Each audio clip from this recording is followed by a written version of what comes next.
Abusuafo me mo bibia kwaba de ba GCN page so meeting e de adwa searching.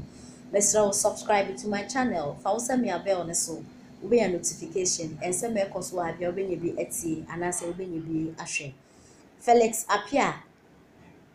eye Facebook blogger. Na o de ensem bi atodwa ne sem a okay na ne se. NDC communicators no omo sorry a na nanado eye corrupt. MPP aban no corrupt. Omo diga ne sika na de a neno na Felix HSS ye ka president wa baga na hanoma na membu proye kankan katasheshe ashemu ma yentumi yaman penita da John Dramani Mahama ena NDC amayoko no kra emfi enti mu de he ena NDC for mo sorry a nanado ye corrupt na de ade na Felix HSS yeka omanpani a anase nipa be president wa Ghana hanoma companies akese adwane fini na anse a omanpani da John Dramani Mahama na nanado kura mo so onye hwe kura wo maimu ama no maimu ayedin na Toyota for sorry a almost omo be business wa Ghana VW for sorry almost omo be business wa Ghana your friend say African Free Trade Center for almost omo be wa Ghana just a company akese almost one person be nduma wa Ghana because amembu no ekoyie cry and this force nanado corrupt nanado na membu enkoyie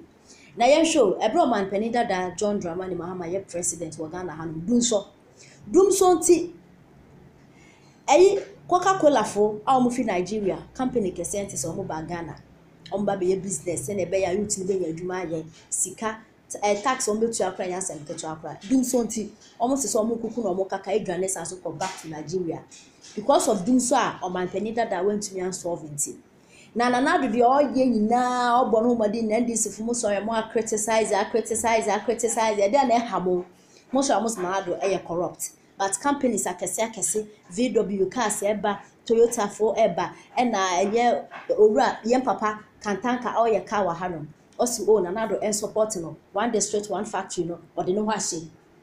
e dey nti na chese nanado corrupt ne enti ensem a Felix Apia e dey etudwa dane de ene onim no udi men krofo mo ne Mahama ko school ano mu ni na chief executives ana Mahama emu mu didi tina Ghana boka no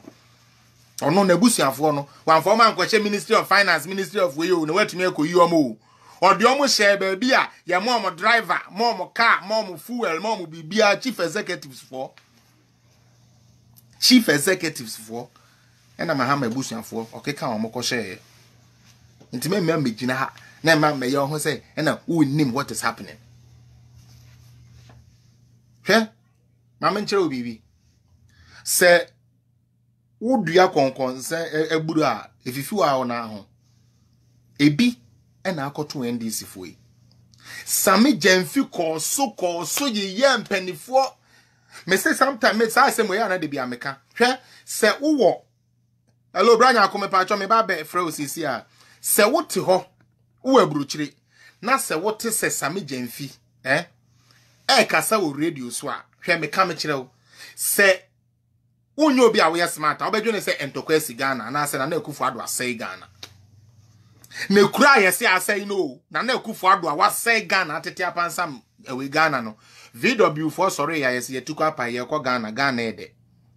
Africa for pe be bia ye free trade center wan yesi Ghana ede ye ko Ghana Toyota for so sorry yesi twa na VW ko a me na me nko se me so me ko kantanka free hi ofinyo aseme na mo beto me ntumi so me de me ho ahye mu bi one district one factory mo ma me support sign no truck say me say amba mama pensu na enwuma dwane NDC Mr. Mahama pensu no na enwuma edwane free Ghana me ba cho Coca-Cola o ma free Nigeria ma Coca-Cola and free Nigeria ma during Mr. Mahama time o ma say anko because of doom so o man say anko because of doom so nti no say obe ka kire me say sebe in previous because of party nti sebe o party nti by force say Mahama ye president and sebe like you understanding no aka okakra branya ko me from na yawie and simple the American say Monday nyame adoma muni na mo be hu say NDC for no kore me se mo say o mu ni case na ye wura any time wasting and omo ye the omo person omo ya ne say wo mu tun futuro gu omo ayi nania na nka akoye de say sympathy na court no kore ni amo ayen ade anka ibetumi de ye case na mayen no ye de call ye court na nsom e na court ni ye say e na court ni ye say no ma yesa no omo de ama omo shallow minded followers ni bi no no omo de ama omo no me tie mu no me say okay and yes adia yemfa JM nko say because a fact say omo pese ne 4 years we say then na aka na papa ni twa no so twa 8 years into by hook or crook there so omo ye biara they want to do and so they want to represent him for 2024 but me there say 2024 untia na no nche sanka Ghana enche for this. Ghana shouldn't ban because you want to be the flag bearer for NDC. Who cares about you being the flag bearer? After all, why in your own meeting with the Northern Caucus, which I have the meeting here, you said that when it comes to Spiogabra, he doesn't have money, so you can defeat him. Alabitu, he likes money. He's a guy. Also, you're into Pisca, into another Ubet Miamaniska. Alabi, one kind. But Omuni na Nkofo ya mabubo mudini na yesu no. Will be a painting a pickup, will be a train 2024. Onimuntia bebre penti ya pick up ala bi no ne wan ye penti ya pick up ase garage ya twen ye ne yedi nachi oh mama yeah it shall be well say no mo muska ni bi ska na e shed ho no mo fama ne se fama campaign ni ye ju sika ni na awia ona be mo gira wo kan tribute ma no mo no beba be sen ababa eno ababa contest na wo hwa ade a wepini ho over say udigidi epia baben e de na akoshe speaker nti na no we obi am contest o Mr. Mahama you lie bad then unless you pay all of them and say na they won't contest because be pickups are ready be campaign t-shirt are ready into the jina that's why I always say you want to go so that you get the sympathy of the people you do one na be home brother akọ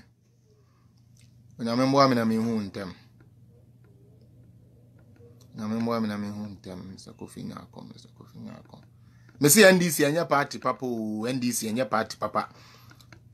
papa kire say party bisaba sebe mpreduasa se party a se wo kwajo party card a minim so ma ye eduro so ma ye dudo bi wo ho omde ma wonu mo se enso se ya ye eduro bi agu paneɛ mu na uduru wa na ye de awo wanse ye de party card na ma wo minim che se wo je party card na ye member ade ye papa bi aye bone ma wo ade ye bone bi aso ye papa ma wo free education ye se 419 ye bi school aye ma ye homa one district one factory ye se enye no kore Commander Sugar Factory ba ya sugar ba kokora amba na na ekufu adudi ba ya ni yare ade ni ehu anko ye fun yare o obi ani tua kasa di Europa ye chips ye hwan na ekoso yes one village one dam yes you boa yes there one village one dam yes you untumi ye ko no anu krom bole bambo ya one village one dam in a 26 and something acres full dam ati ase dam omudi ye adwuma dam a omo sabidi ye adwuma omo mmoa so num bi kama so ati ase yes one district one warehouse yes ye ntumi nye ye hu ya na ba kwa gosi buno na ba kwa gosi asante na ba kwa gosi central region na eko. So how do you compare such a person to be a 777 preduasa wono ba ya ubisa ne say papi me pe adwuma yo wose me srew me ba adwuma de minim se wo pe bia ye ba metiwe menye David Copperfield menye nkonya menye magician na metumi ama wadwuma nti me srew kosesa abo na bo ano na papai na wo papai abo as a graduate no de sikwa ho ankrofo beba beto de obi ka kire no obi foforo so ba ye kan wose yo they say de mo doso but metumi aye bibia ye friend napco said de be ya at least 100,000 of more de metumi afa mo watua mo 700 a mo so no sebe mo nkosa ne mo maame ne mo nana no ma boss wansa mo adidi na mo so metumi afa guest e de o ma akotena ayi osu Oxford Street obi na wo so watumi ato ayi club bia ni bi dia ma wo so ge na wo so ge anu ma hu se wo so wo be ma nti wo se je fa 500 bo ho bra 200 ni di ni wanum